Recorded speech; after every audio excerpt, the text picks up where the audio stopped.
Hey guys, what's going on? Brandon here, and today I'm finally getting around to doing my review of Loki.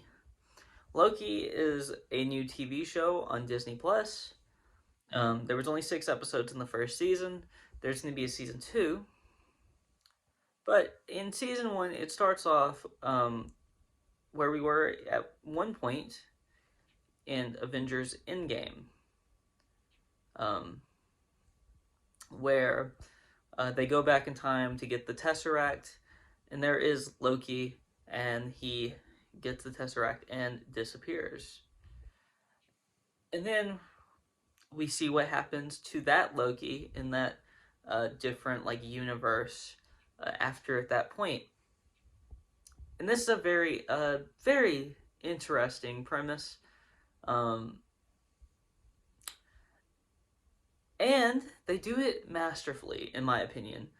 I love the writing. I love the writing in the show. I love the acting from all of the actors, even like Owen Wilson, who I don't normally think is like a great actor. He does a fantastic job in the role that he plays. Um, Obviously, Tom Hiddleston is just great as Loki. He is incredible as Loki. He always has been. Um, he always, I assume, will be. Um, and they show some things in the there might be some spoilers in this, just to let you guys know. They show some things early on in the first episode. I believe it was the first episode, where they show like kind of the things that happen after that point to Loki, like Owen Wilson's character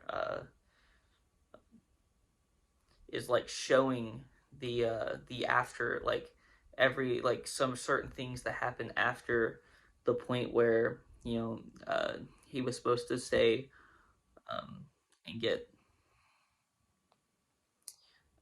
where he was supposed to like stay and get like taken to the back to Asgard with Thor at the end of the original Avengers film. And it shows like the part in Thor: The Dark World where Loki gets his mom killed by accident. They show that to Loki, obviously before it happens, and there's this like realization at certain points in the show that Loki realizes like he is the cause of so much pain and suffering from the people around him. And it's kind of like, because Loki to me has always been like, he's clearly a villain in some ways, but he's kind of misunderstood because he doesn't try to cause pain and suffering, or at least not always. I mean, of course, in the first Avengers film, there is like an aspect of like, him trying to like take over, rule the,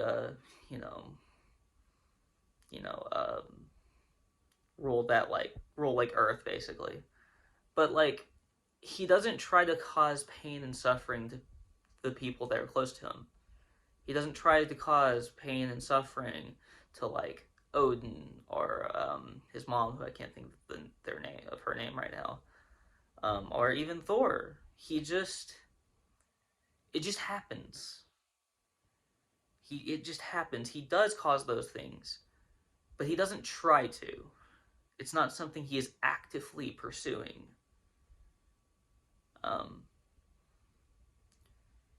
Because in some ways he thinks, he deserves more than he, does.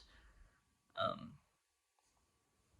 he doesn't deserve like the throne necessarily, but he thinks he does. It's like this, like he's very egotistical, and he's very like self-centered, and he thinks he deserves things that he doesn't necessarily deserve, and that is like the whole crux, or part of the crux of this character, is that he is a misunderstood villain. And that is the reason why I've always said that Loki, after maybe Thanos, is the best villain quote unquote, in the MCU because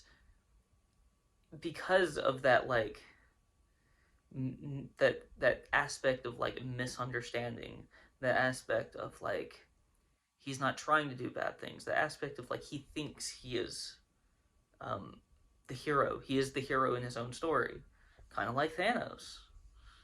Um, and I think that that is something that Marvel, just in general, has done a bad job with on villains. You know, these villains, a lot of their villains are just evil. There's nothing to them. They're just evil. That's all they are. And that's, it works in certain films.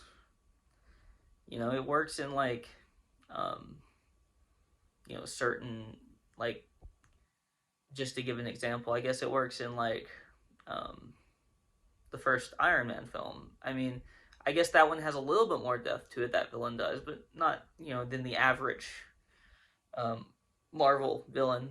Um, but there are a lot of Marvel films where it's literally just like they are evil, and there are some movies in the MCU where it doesn't work, or The Dark World, for an example.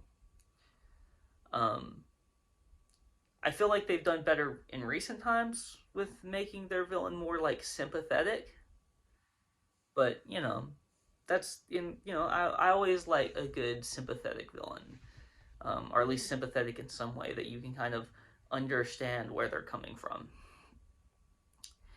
Now,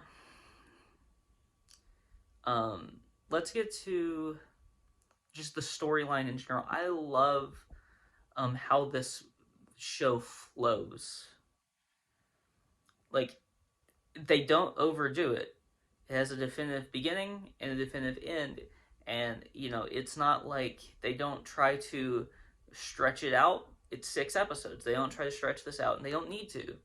This TV show was the perfect length for this TV show, and I'm so happy with the outcome. Um, but, well, not but. At the end of the day, there is very few aspects of the show that I don't like. There's a couple of scenes um, towards like the middle of the show, like in that like third or fourth episode. I can't remember which episode it was.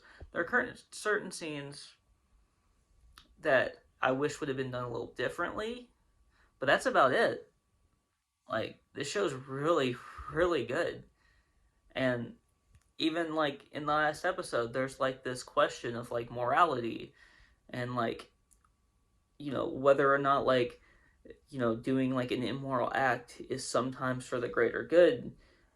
It there's like these very in-depth questions that are asked in this show, and I love that aspect of this. I love this this TV show. I mean, what can I say?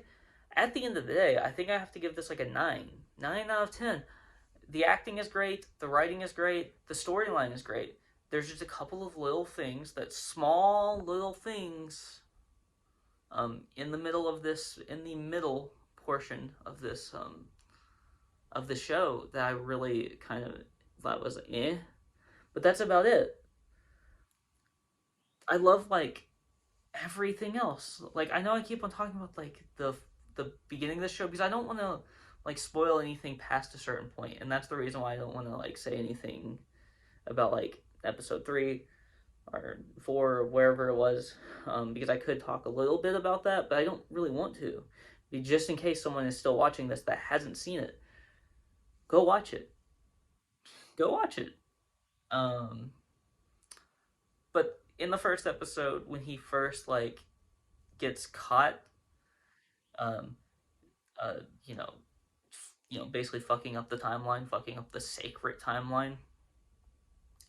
There's like he goes through these like certain like rooms in this place, and where he has to do certain things, and there's just some like really really funny moments. Like this show is funny also, and I kind of expected that Loki is a very funny character at times, so I expected that there would be some humor in this show, and I thought it worked. I thought everything in this show works pretty much.